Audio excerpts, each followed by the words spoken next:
बोल एवरीवन, हरी हरी बोल। मैं वंदना टेक्सास यूएसए से एंड मैं बेसिकली चंबा से हूँ। आफ्टर मैरिज हम लोग यूएस में सेटल हैं। बचपन से ही हमारे घर पे भक्तिमय माहौल था। सुबह शाम जोत जगाना, आरती करना, भोग लगाना। भोग हम ओकेजनली लगाते थे लाइक फेस्टिवल्स पे। और इसके अलावा मैं मंदिर भी जाती थी। मंदिर में कब जाती थी? स्पेशली एग्जाम्स के टाइम पे भगवान जी से मांगने कि हे प्रभु जी मेरे एग्जाम अच्छे से निकाल देना। इसके अलावा मुझे डिवोशन के बारे में कुछ भी नहीं पता था। एंड जब मैं शादी के बाद यूएस में सेटल हुई और यहाँ पे जो था माहौल कुछ अलग सा था। फ्राइडे सैटरडे संडे जो है वो पार्टीज होते थे और मॉर्निंग 4 o'clock तक पार्टी होते थे। इनिशियली मुझे अच्छा लगा कि कुछ अलग माहौल है, लेकिन बाद में मैंने रियलाइज़ किया कि ये एटमॉस्फेयर मेरे लिए नहीं है। हस्बैंड ऑफिस चले जाते थे, बेटी स्कूल चली जाती थी और मैं फुल डे टीवी देखती थी। टीवी में मैं क्या देखती थी? Crime petrol. और इसको देखकर मुझे दिन में तो डिप्रेस फील होता ही था, लेकिन रात में भी मुझे डिप्रेशन फील होती थी कि हे प्रभु इस दुनिया में चल क्या रहा है।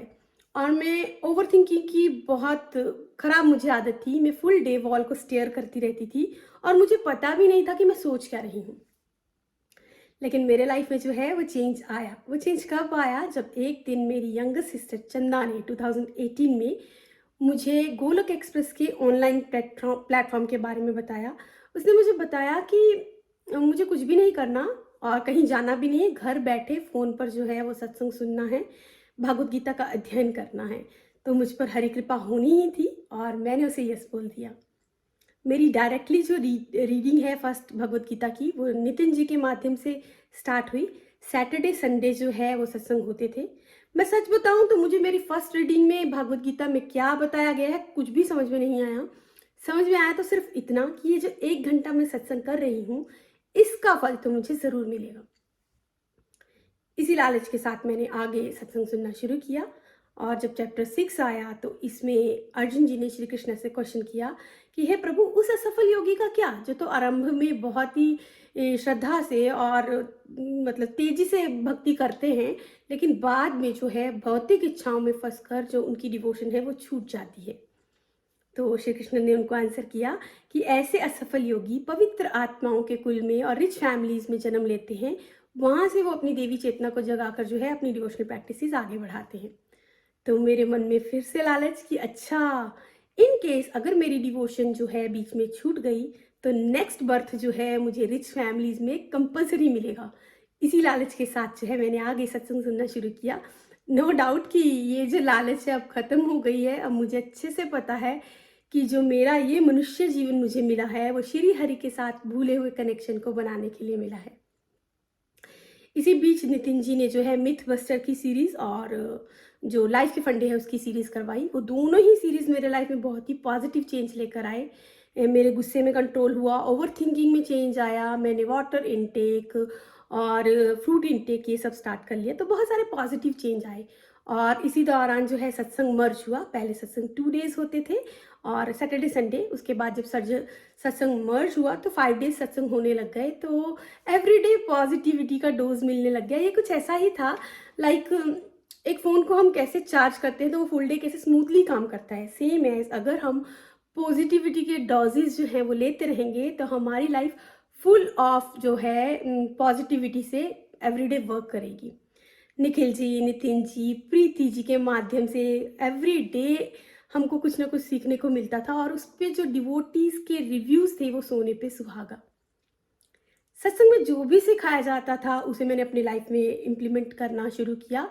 लाइक भोग लगाना, आरती करना और एकादशी के फास्ट करना, नाम जाप की महिमा जो है ये भी मैंने सत्संग से सीखी। नाम जाप कैसे करते हैं, नाम जाप को कैसे बढ़ाया जाए, ये मैंने सत्संग से सीखा।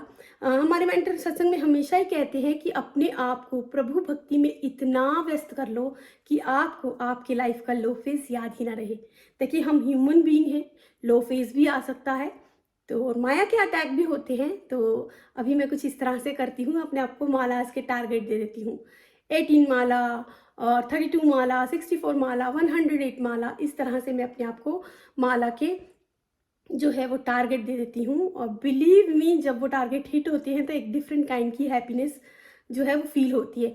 और मैंने रियलाइज़ किया कि देखिए जब मैं माला के टारगेट खुद को देती हूँ तो क्या होता है कि ओवर थिंकिंग जो होती है वो हटकर मेरी माला की तरफ आ गई। एक बेनिफिट, दूसरा स्पिरिचुअल बेनिफिट वो तो हम सब जानते ही हैं, है ना? और जब सत्संग के दौरान मेरे लाइफ में चेंजेस आ रहे थे, वो चेंजेस मैंने नोटिस नहीं किए। मेरी सिस्टर्स, मेरे फ्रेंड्स सब मुझे बता रहे थे कि वंदना तुम चेंज हुई हो। लेकिन क्या चेंज हुई हूँ वो मुझे खुद भी नहीं पता था। लेकिन जब भगवद गीता की एक रीडिंग कंप्लीट हुई तो जब सब डिवोटी अपने अपने रिव्यू में बता रहे थे कि उनके लाइफ में क्या क्या चेंजेस आए हैं, और मैंने जब उनको सुना तो मैंने रियलाइज़ किया कि ये सब चेंजेस परसेंटेज में मेरे लाइफ में भी आए हैं। तो मैंने रियलाइज़ किया कि यस, मेरे सिस्टर्स और मेरे फ्रेंड्स जो हैं वो जो बोल रहे थे उसमें कुछ तो सच्चाई है ही है।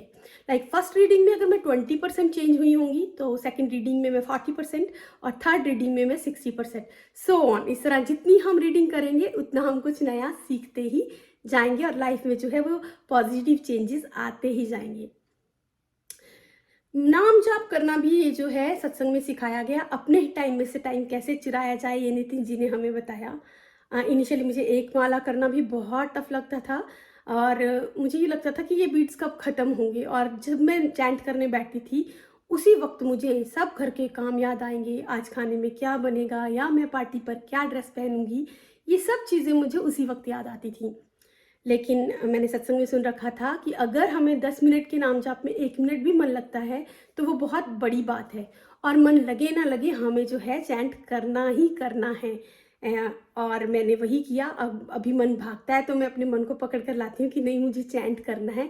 छोटी छोटी चीज़ें जो हैं वो सत्संग में सिखाई गई और उसको मैंने अपनी लाइफ में जो है इम्प्लीमेंट करना शुरू किया। एंड थैंक्स टू गोलक एक्सप्रेस जिन्होंने हमें भोग की इम्पॉर्टेंस, नाम जाप की इम्पॉर्टेंस, एकादशी व्रत की इम्पॉर्टेंस के बारे में बताया और हमें सिखाया कि अगर हमें डिवोशन करना है तो घर बार छोड़ना नहीं है, बल्कि फैमिली के साथ मिलकर जो है भोग लगाना है, नाम जाप करना है, फैमिली के साथ मिलकर आरती करनी है। ये छोटी छोटी प्यारी प्यारी प्रैक्टिसेस अगर हम अपने लाइफ में इम्प्लीमेंट कर लेते हैं तो हम डायरेक्ट जो है श्री हरि के साथ अपना कनेक्शन बना सकते हैं। मैं पर्सनली हरे कृष्ण महामंत्र का चैंट करती हूँ और मैं आप सबसे रिक्वेस्ट करूँगी कि डिवोशन करने के लिए ओल्ड एज का वेट तो बिल्कुल मत कीजिएगा। ये मेरा भी एक मिथ था, मुझे भी लगता था कि अभी कोई एज थोड़ी है, जब ओल्ड होएंगे तभी डिवोशन करेंगे। लेकिन सच्चाई ये है कि हम लिखवा कर नहीं लाए होते कि आज हम हैं, कल हैं भी कि नहीं हैं। और मैं आप सबके साथ शेयर करना चाहूँगी कि जब मेरी डॉटर 8 ईयर ओल्ड थी तब उसने मेरे साथ जो है सत्संग सुनना शुरू किया था। आज वो 11 ईयर ओल्ड है और वो बहुत अच्छे से मेरे साथ सत्संग करती है। मुझसे ज़्यादा नॉलेज उसको है, भागवत गीता में कौन से अध्याय में क्या है उसको पता है। तो हमें जब भी पता लगे, जिस वक्त भी, जिस एज में भी पता लगे, हमें डिवोशन स्टार्ट कर देनी चाहिए।